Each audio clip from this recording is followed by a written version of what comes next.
I think I finally know what happened to my missing brother. My brother went missing years ago.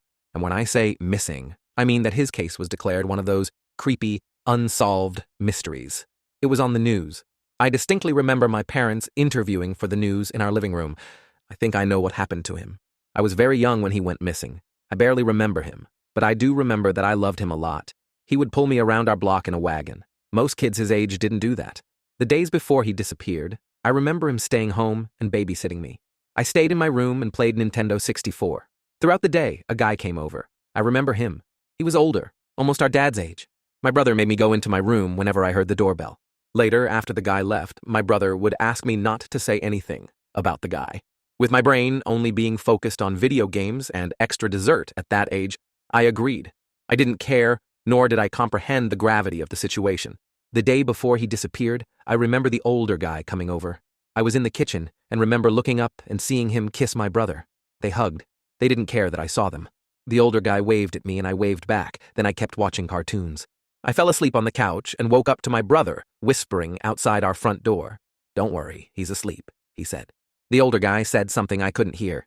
Then my brother said something I couldn't make out, but I made out the words, "visit them." Or maybe he said, "visit him." Either way, I know the word visit was in his sentence. The man raised his voice and said no. Then I heard plan and city. Then I fell asleep again. The next morning, the day he disappeared, my parents were at work. My brother was acting very strange. I remember he kept checking the clock. In the afternoon, I remember him picking me up and asking me if I wanted to go in the wagon. I was too hooked on Nintendo 64 and said no. He almost begged me, and I said no again. Then he told me he had to run to our neighbor's house for something. I don't even remember what he said. I said okay. He reminded me to not open the door for anyone, only Mom and Dad. I shouted at him, "Okay!" because Super Mario was getting on my fucking nerves, and he wasn't helping. He gave me a hug and told me he loved me and left. He never came back. All these years, decades later, and I think he was in love with that man. I know he was.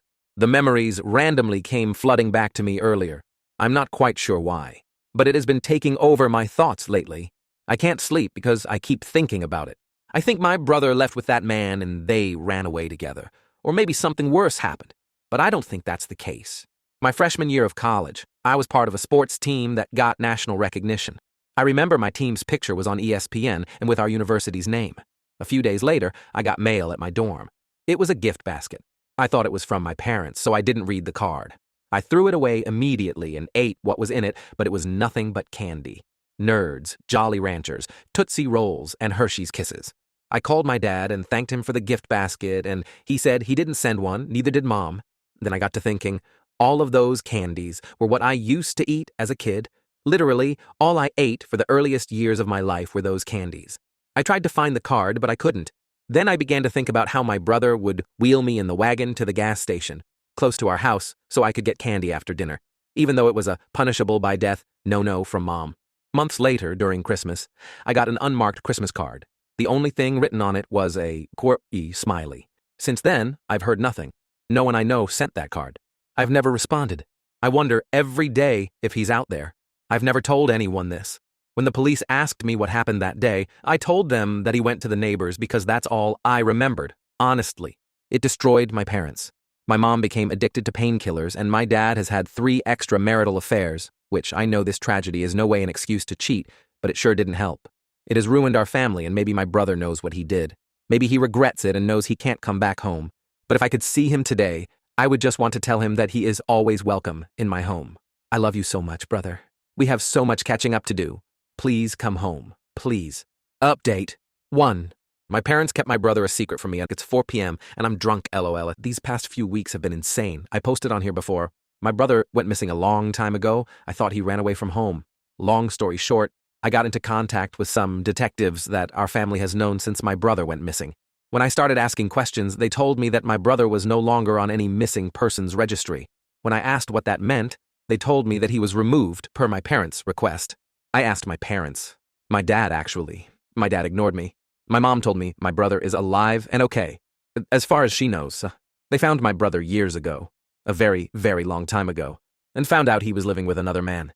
He's gay. And it disgusted my parents. He tried reaching out to them. They told him they didn't want anything to do with him and that I didn't remember him. ADN wouldn't want to see him.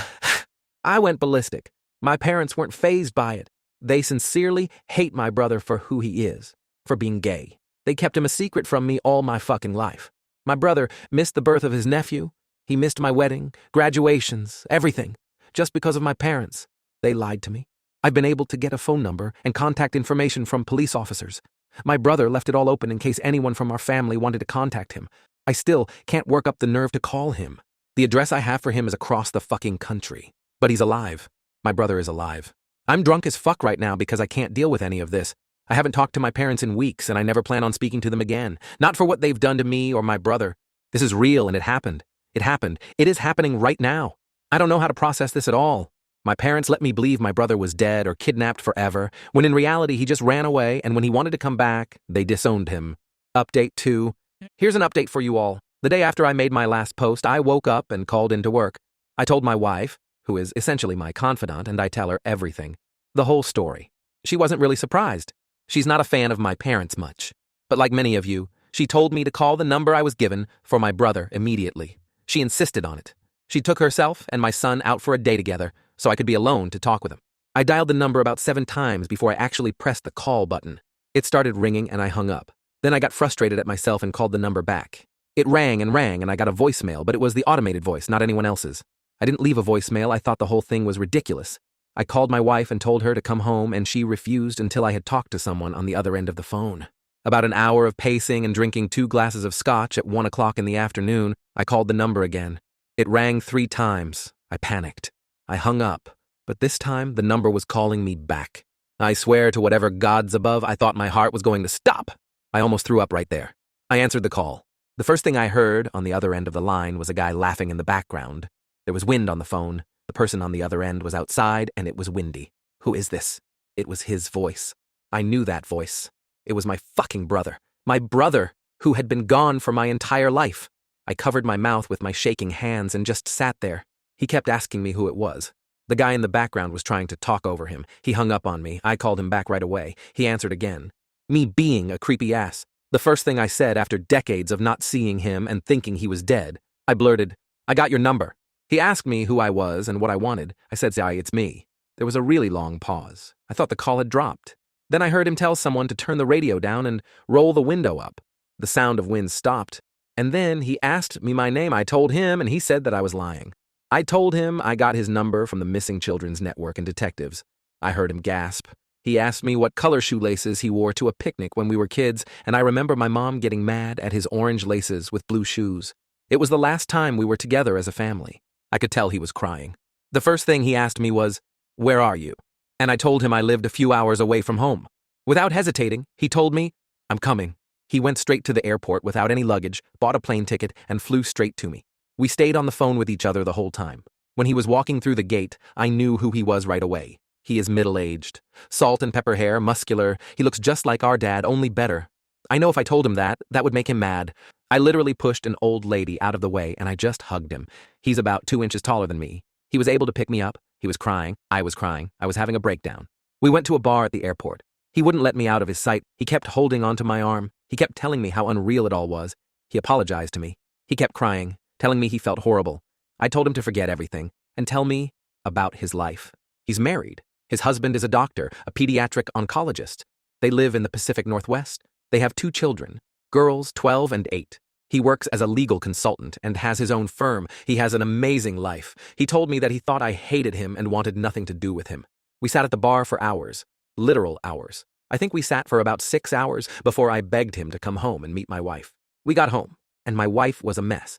She hugged him and insisted he stay with us. At this point, his husband was going insane and kept calling him. He had no idea what was going on. He thought he had eloped or something. It was crazy for a couple of days until everything was explained and out in the open. My son and my brother were like 2 peas in a pod. Honestly, I never wanted children. My son was an amazing accident, but I'm not good with kids. I'm always afraid I'm going to break them. But my brother is a pro. Kids love him. He stayed with us for 2 weeks. And in 2 weeks, everything about my life changed. His husband and 2 daughters flew in to stay with us. My brother-in-law and my 2 nieces, my family, they were my family. They are my family. My brother wants my wife and I to move to be closer to him. My wife is on board. I work as a professor at a university and have already started to send out feelers to see if there are any open positions, and I found one that is actually tenured and higher pay. I do not plan on forgiving my parents, but my brother still loves them. He went by their house and knocked on the door. My father shut the door in his face. My mother gave him a hug and told him to take care of himself. Then she shut him out. I can't forgive them for that. I have no reason to stay close to them. I want to be with my family. I want to make up for all of the lost time. It's 2 a.m. right now, and I'm drinking a tall glass of scotch and grading papers. My beautiful, wonderful, smart, amazing wife is asleep on the couch. She likes to watch me grade papers. My son is asleep in his room, cuddled up with all the stuffed animals his uncle brought him. And I'm here, so happy, so fulfilled, knowing that my family has grown and doubled in size so suddenly. My heart is happy. I am so happy right now, Reddit. I am so happy. Update 3. Hi, everyone.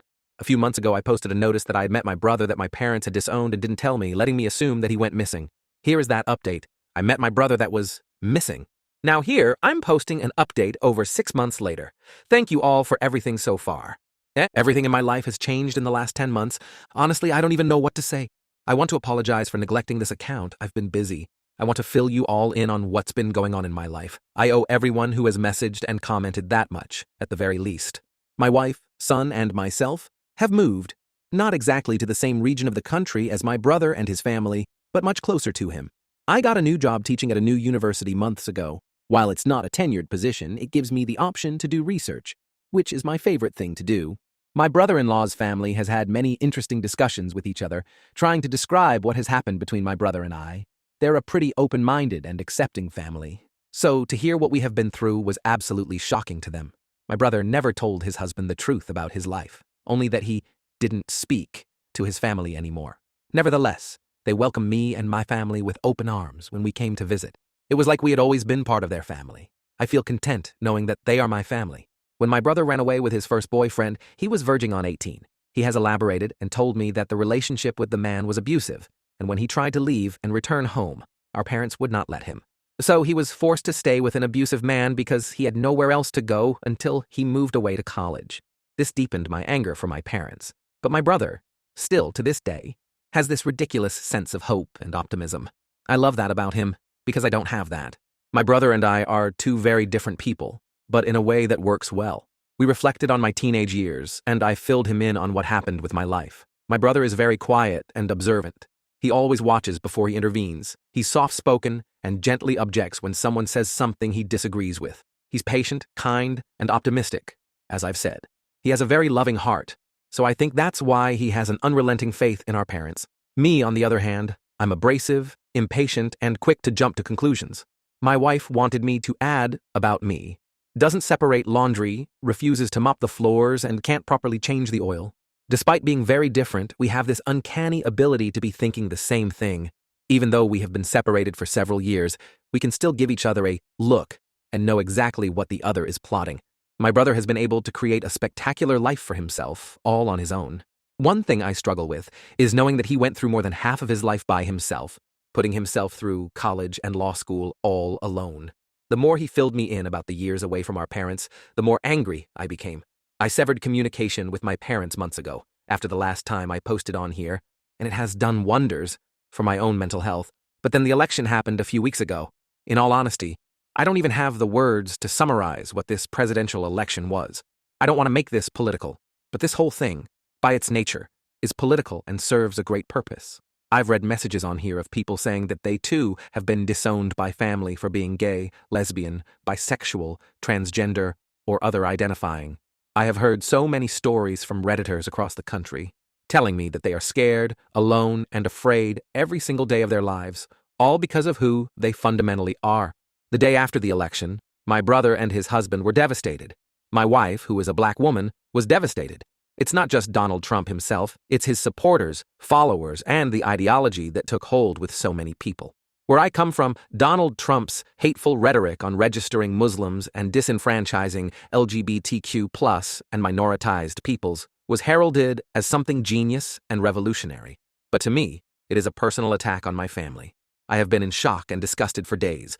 I had to explain to my son what it all means, and why the world is not always a good place.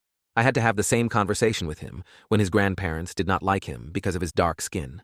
The day after the election, however, I got a call from my mother. I didn't answer it because I was in class, but she left a voicemail and said she would like to talk at my earliest convenience. I thought on it, still enraged, but decided to call her back, more out of curiosity than a desire to speak with her. When we began our conversation, she asked how I was doing. My answers were short, one-worded. She jumped right in, and I could tell she was uncomfortable. She apologized, but she apologized only to me. I wasn't fazed by this.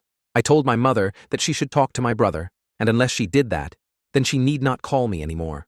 I told my brother that our mother had called and apologized, and the look on his face was pure happiness. I can't even begin to describe it to you all. It was as if all of his dreams had come true. My brother called our mother and she, to my surprise, picked up. They had a short conversation, and my brother's happy glow had dimmed somewhat when he got off the phone. He told me that she said that, given the election results, she had only wanted to speak to me.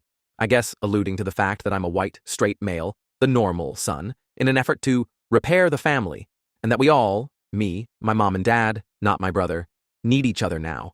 She also went on to say she does not approve of what my brother does, but she had read up on his lifestyle and recommended conversion therapy. My brother ended the call with a very gentle, "I'm sorry, Mom, but I can't do that. I love you. Good night." I think my brother has been broken these last few weeks, and the hope and optimism that naturally carries him through life has been eradicated. He's buried himself in work and ignores any discussion around our family. My wife is a counselor, and she normally avoids counseling people she doesn't work with, but she's told me that the only thing I can do for my brother at this point is to be there for him and to never let him be alone again. Like I said before, though, I have a tendency to lash out and be aggressive. Yesterday, while stewing on my own rage about my parents, I called my mother, and when she answered, I just began screaming into the phone. I unleashed a lot of things, and I remember crying while I did so, because I was so enraged. I told her how much she hurt my brother, her son, and how she put his life in danger, all for her ideology. I told her how unfair and upsetting it is that her and my dad would do this to their children, to my brother, how it's criminal and how they should be punished. When I finished screaming, I was going to hang up, because she miraculously hadn't during my 10-minute tirade. But she cut in with a quiet, "He sounds grown." My mother acknowledged my brother's existence with that short sentence, then she went on with, "I'm so sorry. Let me speak to him, okay?" But I didn't. I hung up, then I blocked her number. I don't know what she wanted to say, but I'm afraid it is something that could damage my brother further. We are currently staying with him for the Thanksgiving holiday. My view right now is this. My wife and my brother-in-law are sitting on the living room floor trying to assemble an IKEA shelf. My son is beside me watching cartoons and keeps telling his mother and uncle to shh, and my brother is in the kitchen washing dishes. This is a life that people want to see destroyed, taken away, and converted. This is a life I am so grateful to have, and it is filled with people that this world is lucky to have on its surface. I haven't told my brother that our mom tried to call, and I don't want to.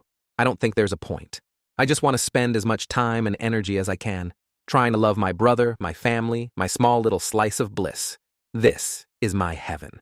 This is a life I will proudly defend against hate and intolerance and bigotry. I am so lucky to have this life, these people, and this happiness, and I will never stop fighting for it.